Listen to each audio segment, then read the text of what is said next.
Lord's Day and opportunities to worship, to study, and to continue our going through the narrative of the life of Jesus. And I trust it's helpful to you as it is to me to see who Jesus is and to try our best to be more like him, more like the Master I would ever be. We are in Matthew 24, but we'll get to that in just a moment. Let's go through in our readings. We are on our reading schedule, number 130 through yesterday would have been 2 Chronicles 8. 1 Chronicles 28 through 2 Chronicles 8.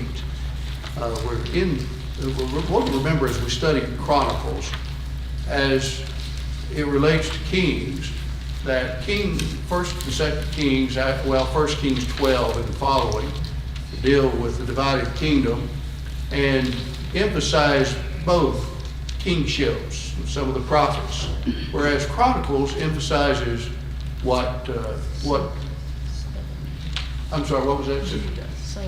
Judah, that's right. Judah, the Levitical tribe, what's going on with the Davidic lineage, as well as the priesthood. And so when we come to, we're really getting to the end of David's life. In 1 Chronicles, the 28th chapter, let me, if I can find 1 Chronicles 28 in my Bible. Here in 28 and 29, we have David's last directions and his death that are going to be mentioned. He assembles Israel and gives the pattern to whom? The pattern for the temple to whom? Solomon. It's interesting in verse 11, 28:11. Then David gave to Solomon his son the pattern of the porch. Down in verse 18, gold for the pattern of the chariot. In verse 19, the end, even all the works of this pattern. Very similar to what is said back in Exodus 25 verse 40 relative to the tabernacle that God told Moses to make all things according to the pattern that he had showed him in the mount. And the pattern of all this was simply a type or shadow of what? The church, everything in the spiritual. And so, he wanted to make it just according to the way God had it. And we see his wisdom in that. In 29, there are a number of offerings given for what? The construction of the temple. And if you counted all of it up, it's just an amazing amount. One phrase I wanted to call your attention to, look at 13 and 14 of chapter 29. Now therefore, our God, we thank thee and praise thy glorious name. But who am I and what is my people that we should be able to offer so willingly after this sort? For all things come of thee, and of thine own have we given thee. In essence, while the amount of gold and silver was tremendous, he recognized that really all of it was not because of their goodness, but because of God. And I think when we have jobs, good jobs that pay well in good houses, we never ought to think, well, all this just came because I'm so good. But God has blessed us. God has been so good to us. All right, and that ends really chapter 29. Solomon, David's reign. He's in 27 of chapter 29. The time that he reigned over Israel was 40 years, 7 in Hebron, 33 in Jerusalem, and then he dies. Solomon, then, we have in the first 9 chapters of 2 Chronicles, the reign of Solomon, and that parallels really 1 Kings 1 through 11. What does Solomon pray for in chapter 1?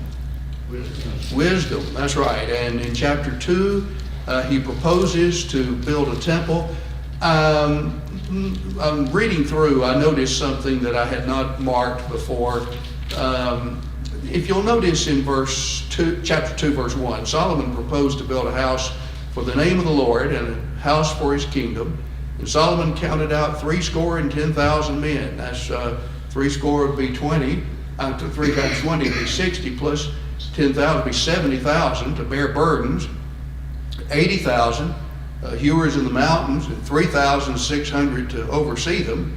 And Solomon sent to Huram, king of Tyre, and so they had this relation made. Now, the reason I point that out, he makes all these thousands of people to be a part of the work on the temple. Well, that was a great thing, but actually it also goes hand in hand with when Solomon dies, the people have been, we might say, overly what for some time? Taxed. Overly taxed, overly worked. We might say for infrastructure purposes and other things. But that provides the impetus for Jeroboam to be the opportunistic person that he was, and said, it's too far for you to go to Jerusalem. We'll have we'll have an idol up here in Dan and one down in Bethel, and so really the people were looking for kind of an out on this, and I think it's alluded to here in chapter 2. In chapter 3, what happens? What's that now? That's right. The temple was built. It's interesting in verse 8, the most holy part of it, most holy house, the length and the breadth, really the width, the height, the length were all what? What was that? 20, that's right, 20 cubics.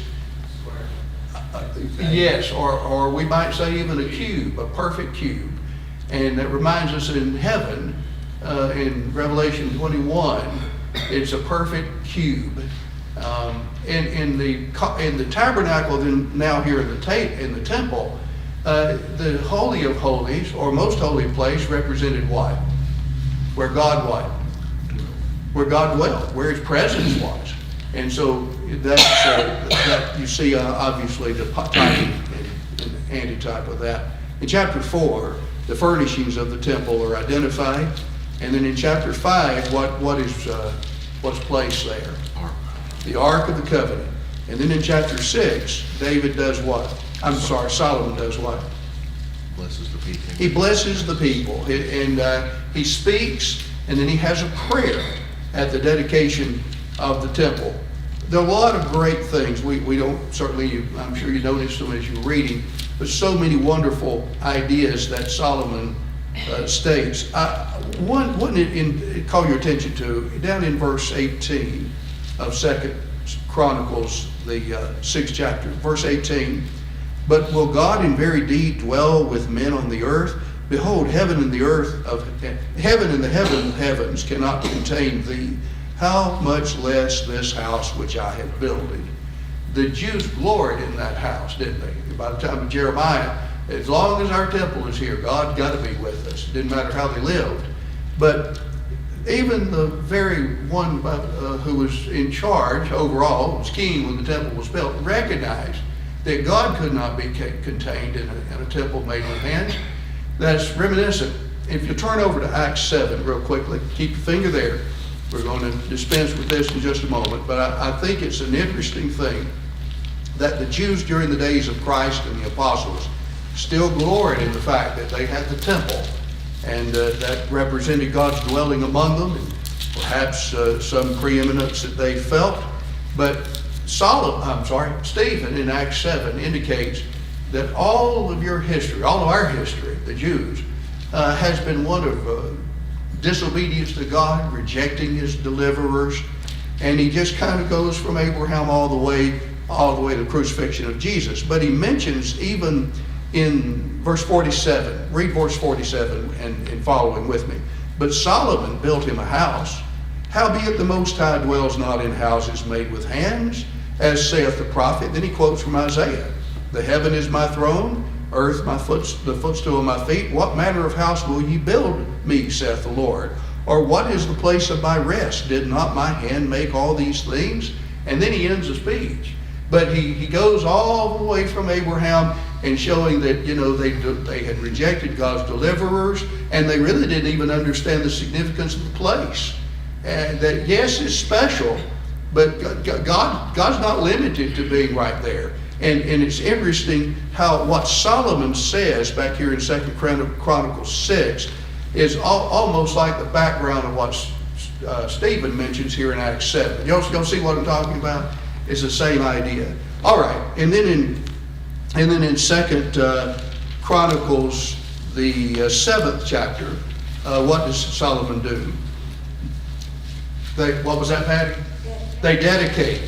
And then in chapter 8, we have kind of might say a type of summary of a lot of Solomon's work that he's doing. All right, anything else anyone wants to add? Okay, nothing? Did I interrupt someone? Yes, sir. I was just thinking about it, First Chronicles 29, we've been talking about the widow giving her mite, Yes.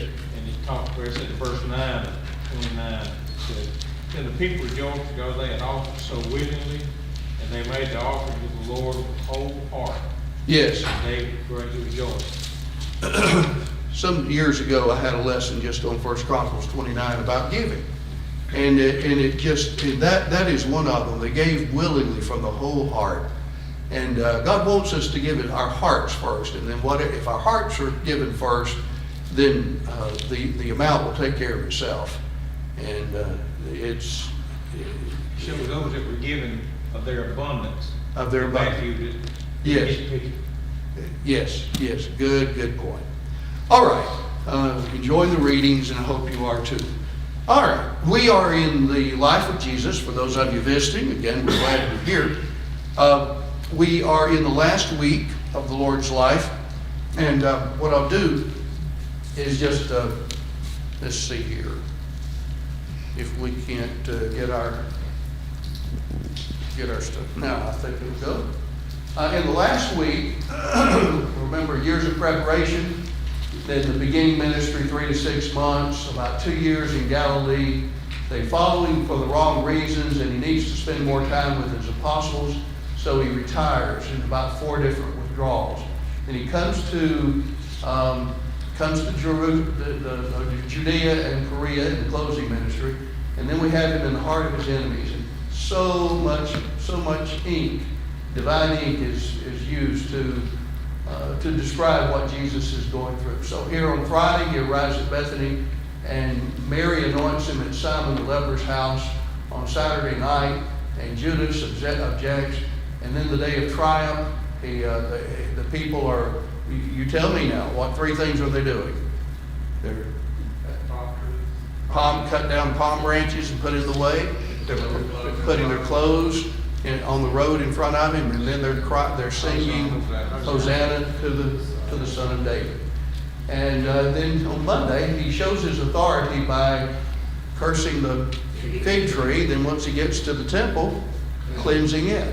And then on Tuesday, they notice that, and then we have this, we're still in Tuesday, this long day. His authority is challenged. First thing, by what authority doest thou these things? And who gave thee this authority? And Jesus answered it with the baptism of John, from where did it come? And they wouldn't answer, so then he gave the 3 parables. The 2 sons, the wicked husbandman, and then the marriage feast. That's Matthew 22. And notice that ends that part. And then really, Matthew, you'll notice we have so many chapters given over to this Tuesday. The entrapment questions, or after the warning parables, then the Pharisees and Herodians say, is it lawful to give tribute to Caesar? And the Sadducees pose the question about the man who was married, died, and in the resurrection, whose will she be?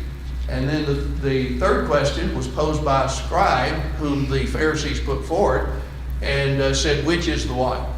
The greatest commandment. And he answered that. Then he asked them an unanswerable. It was answerable, but they didn't answer it. What think ye of the Christ? What? Whose son is he? And they said, the son of David. How then did David in the Spirit say, the Lord said to my Lord, sit thou on my right hand till I make thine enemies. If he is his son, how is he his Lord? And then the woes against the scribes and Pharisees in the 23rd chapter, the widow's mite, and then where we are now with the discourses concerning the destruction of Jerusalem.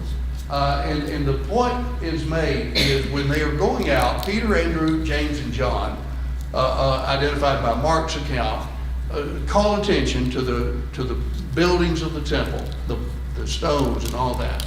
And Jesus, again, as I've made the point in earlier classes, it seems as if Jesus just says, well, let me tell you, as great as this is, what?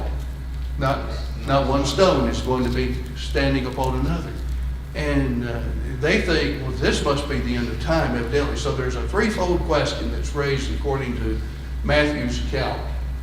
Well, here it is. I've got on. When shall these things be?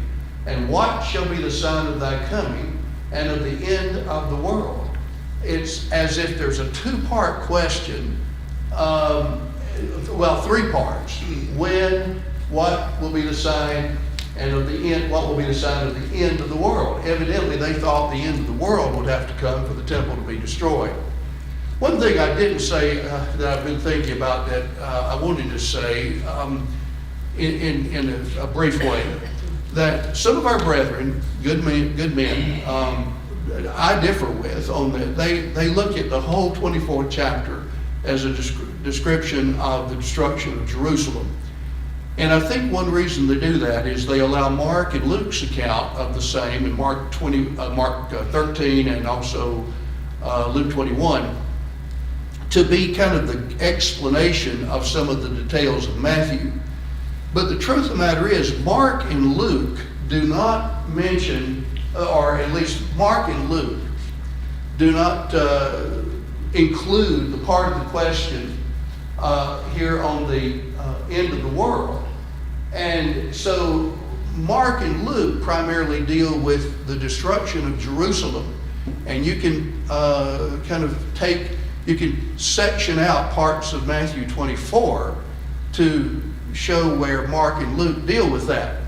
But this additional point that Jesus adds, I think, in Matthew, makes it kind of stand alone by itself.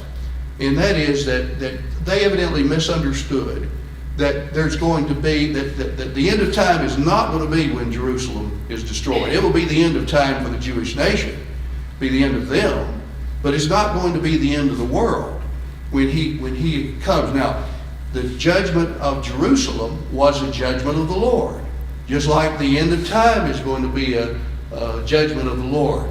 And in a sense, the destruction of Jerusalem provides a type of a shadow of the end of time, the second coming of Christ, a judgment of the Lord. But I think that you've got two different things. And we mentioned in our lesson on this on Wednesday night, I think the main point is in Matthew 24, 34, I'm sorry, 30, was it 35, 36, where it says, but of that day and hour knoweth no one. There's a difference there. So Jesus answers it, I think in Matthew 24, in the order of the questions that are raised. We pointed out Wednesday night some pictures of the stones. Jesus said, not one stone will be standing upon another. All things will be thrown down. This would have been the view, this is a view from atop the Mount of Olives. What valley is in there? The Kidron, right. And we're looking at the eastern gate to the city. And then the Temple Mount is all of this area, about 40 acres worth. And we pointed out Wednesday night, this is the western wall. This would be just the opposite side of what we see there. The west, also known as the what? The Wailing Wall. And we mentioned this about how there's an effort made for people to dress modestly for obvious reasons. The entrance there, again, the farther down on the wall, the larger the block, and the recycled use of the stones, our guide told us, and then smaller ones atop, that some of these would have been ones that would have been returned, so to speak. All right, again, just various views we took, and here again, they left probably for tourist purposes, but nonetheless, all these stones to indicate what Jesus said came to pass, just like he said it would. So I wanted to kind of go through these quickly. On top now, on the Temple Mount, is like this now. And the Dome of the Rock, the Muslim structure there, it's not right where the Temple of Solomon was, but it's close by. It's on the same area. And what we're seeing here is likely the area where the temple was. And there, I made the point Wednesday night that there's a gazebo built here on what is an east-west axis from the eastern gate to the west, where most archaeologists believe the temple had been. So that's exactly what Jesus said would happen has happened. So here's where we are. And so Lee and I were talking earlier this morning about the idea, when the apostles asked the Lord, when will these things be? And what will be the sign of thy coming and the end of the world? Rather than just starting out in the answer, Jesus said, take heed that no man lead you astray. Don't be fooled by what you say. And a lot of people are fooled by this. And so he says there are false signs and events that precede Jerusalem's destruction. And the very first thing he gives are warnings about that. There will be wars and earthquakes in diverse places that will affect the Jews. There will be sufferings as well as the successes of the disciples. The gospel will be preached. Well, notice, since we read much of this Wednesday night, we won't take too much time, but since we have a bunch of you who were here this morning who were not, I don't want to leave too much out, but Matthew 24, you'll notice in verse 4, take heed that no man lead you astray. Many shall come in my name, saying, I'm the Christ, and shall lead many astray. You'll hear of wars and rumors of wars, nation against nation. Verse 8, all these things are the beginning of travail. Then shall they deliver you up unto tribulation, and shall kill you, and you'll be hated of all nations for my sake. And then shall many stumble and deliver one another, and shall hate one another. False prophets will arise, and the love of the many will grow cold because of this iniquity. But he that endures to the end, the same shall be saved. And this gospel of the kingdom shall be preached to the whole world for a testimony unto all the nations. Then shall the end come. So we pointed out, if you're looking at your notebooks, your workbooks on page 79, we ended at number 6, down on B1C6. The destruction of Jerusalem foretold, and down toward the bottom, number 6, according to verse 14, what would occur before the end of the Jerusalem came? The gospel was what? Preached to all nations. And Colossians 1 indicates that was the case. It had gone in about 30 years. Now, the next major section, he's talked about false signs. Don't be led astray by false apostles. And now he talks about the real McCoy, the real signs that you can count on. And I want you to notice also as we read through here, the things that you can know. You can know this, you can know this. And then the word days, D-A-Y plural, days that are going to anticipate and lead up to the destruction of Jerusalem. Let's read 15 through 28. Landon, if you would, 15 through 28. So when you see the abomination of the desolation spoken of by the prophet Daniel standing in the holy place, let the reader understand. Then let those who are in Judea flee to the mountains. Let the one who is on the housetop not go down to take what is in his house. And let the one who is in the field not turn back and take his clothing. And alas for women who are pregnant and for those who are nursing infants in the days. Pray that your flight may not be in winter or on Sabbath. For then there will be a great tribulation, such as has not been from the beginning of the world until now, no, and never will be. And if those days had not been cut short, no human being would be saved. But for the sake of the elect, those days will be cut short. Then if anyone says to you, look, here is the Christ, or there he is, do not believe it. For the false Christ and false prophets will arise and perform great signs and wonders, so as to lead astray, if possible, even the elect. See, I have told you beforehand. So, if they say to you, look, he is in the wilderness, do not go out. If they say, look, he is in the inner rooms, do not believe it. For as the lightning comes from the east and shines as far as the west, so will be the coming of the Son of Man. Wherever the corpse is, there the virtues will gather. All right. When people look at this in verse 27, as the lightning comes from the east and is seen even unto the west, so shall be the coming of the Son of Man, then they immediately think the coming of the Son of Man is the end of time, final judgment. But Jesus comes in judgment. The Lord in the Old Testament came in judgment over the nations when the nations would fall. And so it is here. I take it to be that still, as this is universal, as lightning comes from the east even to the west, so that Jerusalem is going to be destroyed for certain. Got several questions on this. Down at the bottom of page 79, when Christians saw the abomination of desolation, what were they to do? Verses 15 to 16. That's right. Those in Judea were to flee to the mountains.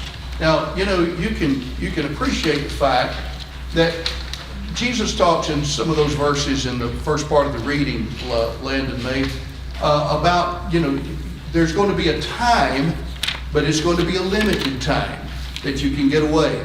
And so if you are in Judea, leave, go to the mountains. If you're on a housetop, verse 17, don't what? Don't take anything out, just get out. In verse 18, if you're out in the field, don't do what? Don't even get your clothes. Just leave.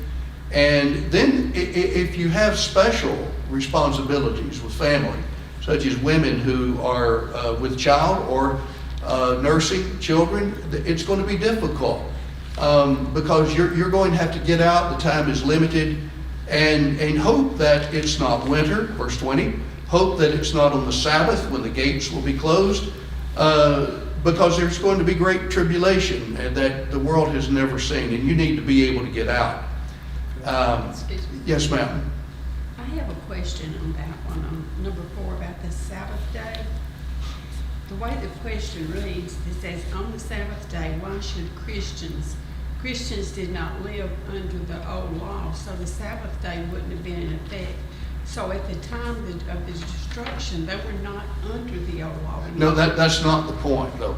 The Jews were still operating under the Sabbath law. I mean, and the Christians would, in other words, Christians who lived in Jerusalem still would be under somewhat the oversight of the ones in charge who would keep the gates closed. That's the point. So you're saying you're having the old covenant, the new covenant going on at the same time? No, not at all. I'm saying as a national people, the Jews, the Pharisees, all of these who were over Jerusalem politically, physically, not the Christians, they still controlled all of that. The Christians didn't. Christians are just like we are, under a different covenant, under a new covenant, but they were still living under the, how should I say it, the rule of the Sadducees? The rule of people, the rule of the Jews in a physical way. They would be unbelievers, though. Yes, that's right. Mm-hmm. Yeah, and that's why, just like, for Christians, it wouldn't matter if it's winter or the Sabbath or whatever, but they were living under the conditions where to get out of the city when it was controlled by the political, nationalistic Jews, then it would have been a problem for them. It's important to understand the difference in what was going on at that time. Yeah, I think that's right. You remember in Nehemiah, the last chapter, he talked about how there were people who they were so into commerce that they were glad when the Sabbath was over, so they could go, they can go about there selling their wares outside the city. But the point was, on the Sabbath, the doors would be closed, gates would be closed. And so passing from inside to outside would be more difficult, next to impossible. And so he said, pray that it's not winter, pray that your mothers, don't have nursing children and so on, because all those difficulties that would impede your progress out of the city. You'd kind of think Christians wouldn't be participating in that sort of thing. Well, I don't think that's the case, Sister Sandra. I think it's the case like Christians today in the United States. We have to. There are some things that we call holidays by the names that, Valentine's Day, Christmas Day. Well, I might not necessarily believe Christ was born on December 25, but I think I can call it Christmas. Or Valentine's Day and recognize that Saint Valentine was not really anything special, but you're living under a physical, how should I say it, kind of a physical.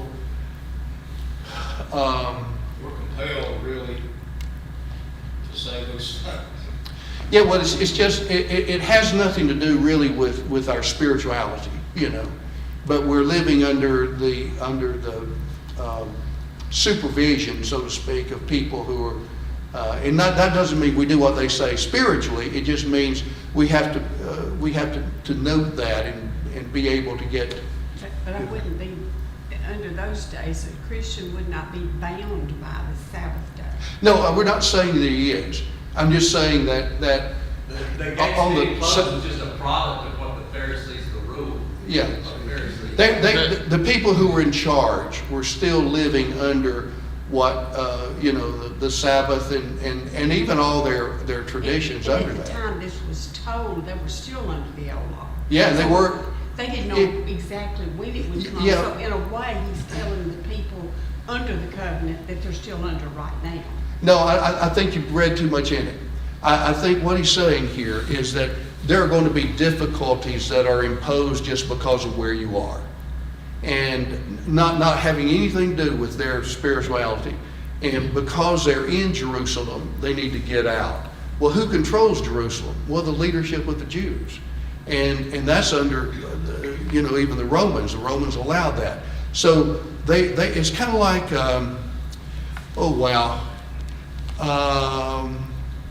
if you live in a state or a city where there are a lot of toll roads, we have before. A lot of time, you go over a bridge, you got to pay a toll price. Well, that has nothing to do with my Christianity. But say, for instance, there comes something, I need to get out in a hurry. Well, just pray that you don't have to go over a toll road and slow you down. Well, that has nothing to do with the new covenant. It just means that living in Jerusalem at that time, there were some things that they had to overcome, get out of. Things like David said, the Sadducee and Pharisee had the key to the gate. And if they locked the gate, you was in there on yourself. No matter what you believe, you couldn't get out. You couldn't get out, whether you're Christian or non-Christian. And they were going to keep the old law no matter what. Is what you're saying too. They were going and their traditions. And their traditions. Yeah, had really nothing to do with Christians violating the principles of the New Testament. I think he's just saying, look, there are going to be difficulties because of where you live, but you need to get out. It was just a roadblock. It's a roadblock. Yeah. Well, I didn't mean that. And I don't believe it. I don't even think he's talking about having anything to do with the law. I didn't mean violating. I didn't mean Christians were violating anything. I'm just saying they were not subject to the Sabbath day. That's all I'm saying. No, and they weren't. Philip, did you notice one thing he didn't ask them to pray for? Didn't ask them to pray that this wouldn't happen. Yeah. He just, It was going to happen. Yeah, you just got to Yeah. pray for get what's best for you to get out of there. Get out of there. That's exactly right. Yeah. Okay. I mentioned on the top of page 80, based on the unfigurative language of the parallel passages in Luke 21, the abomination of desolation refers to the Roman army. They were the abomination because, being heathen, they were an abomination to the Jews. Bringing desolation on the country, they then were the abomination of desolation. The holy place would include the holy territory round about Jerusalem. Daniel had spoken that in Daniel 9:27 and 12 verse 11. One thing I have made a point on a completely different lesson. You'll notice parenthetically in the end of verse 15, Matthew records Jesus saying what? Read and understand. Let him that reads understand. Didn't say let the Catholic Church interpret for you, but let him who reads, which implies what? That when Christians were reading Matthew's account of the gospel, they could understand it. They could understand it for themselves. Yeah. All right, in general, number 2, what is the meaning, or the warning, rather, of verses 17 and 18? Get out how? As quickly as you can. 19 and 20 indicate that their escape from Jerusalem would have to be done with haste. On whom would such an escape be especially difficult? Yes, mothers expecting children or nursing them. Reading Nehemiah 13 that we alluded to a while ago to learn specifically what was done on the Sabbath, why should Christians pray that their flight not be on that day? Because what? The gates would be closed. That's right, making it more difficult. What does Jesus say that makes the destruction of Jerusalem a real mark in history? Verse 21, great tribulations such as... had never been seen. Titus, the Roman general commanding Jerusalem's destruction, at first resolved to reduce the city by famine. Consequently, he built a wall around it to keep any provisions from entering and any of the people inside from coming out. But the Jews drew up their army near the walls and engaged the Romans in battle. The Romans pursued them and, being provoked by the Jews' attempts, broke into the city. Furthermore, the affairs of Rome also demanded Titus' presence. So contrary to his original plan, that is of starving the city, he hastened the siege and stormed the city. This fits verse 22 as to Jesus' prophecy that except those days had been what? Shortened, no flesh would have been saved. But for the elect's sake, those days shall be shortened. J. Marcellus Kick states, and he's got a good work on this, by the way, if the siege had continued for long, the war would have spread throughout Palestine, and even Christians would have suffered. And so it was an advantage for the Christians for things to occur as they did. All right, comment, question? Let's move on then. 23 through 28. Landon read all that a while ago. You'll notice he said, if any man shall say to you, lo, here is the Christ, or there, don't believe him. Number one, Jews were God's chosen people, and numerous times in their history they had been delivered from heathen enemies. Inhabitants in Palestine would likely expect deliverance from Roman oppression. It's as if, hey, we've taken this for so many years, we can take it this time. But what was different? There was no next time. Yeah, this was it. So there would be a natural inclination to look for a personal appearance from the Messiah to rescue them.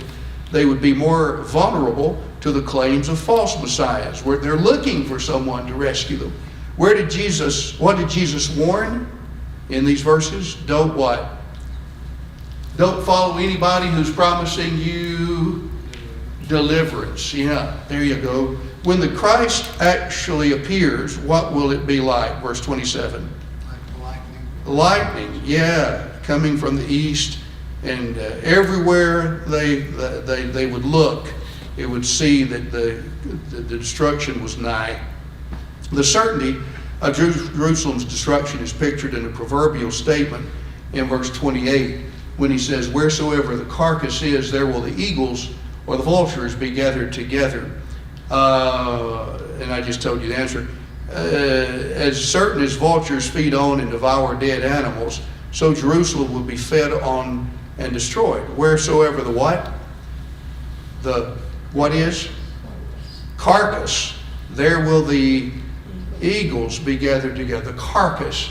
So here the Lord pictures Jerusalem as a rotting carcass. It was just ripe to be destroyed. I mentioned in the note, some will question this because the word eagles is in the text, the word vultures is in the marginal reading in a lot of Bibles. Eagles is also sometimes translated vultures and is mentioned in some marginal readings, as I mentioned. It's likely used because of the reference to a carcass. But eagles also feed on carcasses, not usually, but occasionally. The carcass the eagles would here feed on was Jerusalem. As the headquarters of Judaism, they had rejected Christ and would continue from bad to worse. As such, they figuratively represented something dead that deserved to be torn and devoured. And eagles were good for the job, Roman eagles. Roman flagpoles were topped with eagles, and Rome used the eagle on money and other things to the extent that the eagle was easily associated with Rome. Hence, Jesus predicted the destruction of Jerusalem by the Roman legions. It's an interesting idea here, guys, that I think it helps us to think about God's providence, that God providentially rules in the affairs of men. Daniel makes that abundantly clear, that Nebuchadnezzar was to realize, he was to be like he was until he knew that the Most High rules in the kingdoms of men and even sets over them the basest of men. And he can do that through the power struggles, the righteousness and unrighteousness of nations. The passage we've mentioned so often, righteousness exalts a nation, but sin is a reproach to any people. That there's so many spiritual laws that fit like a hand in a glove into the physical, natural laws. Trust, honesty, dependability, faithfulness, loyalty, all of those things that are a part of, even in the Old Testament, but certainly a part of the gospel, that things go better for us. That doesn't mean we're not going to get sick and die of cancer or something like that.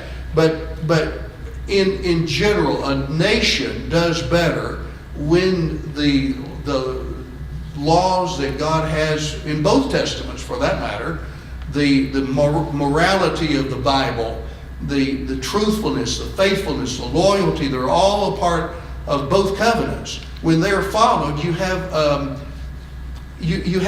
national or a small community of people that get along better.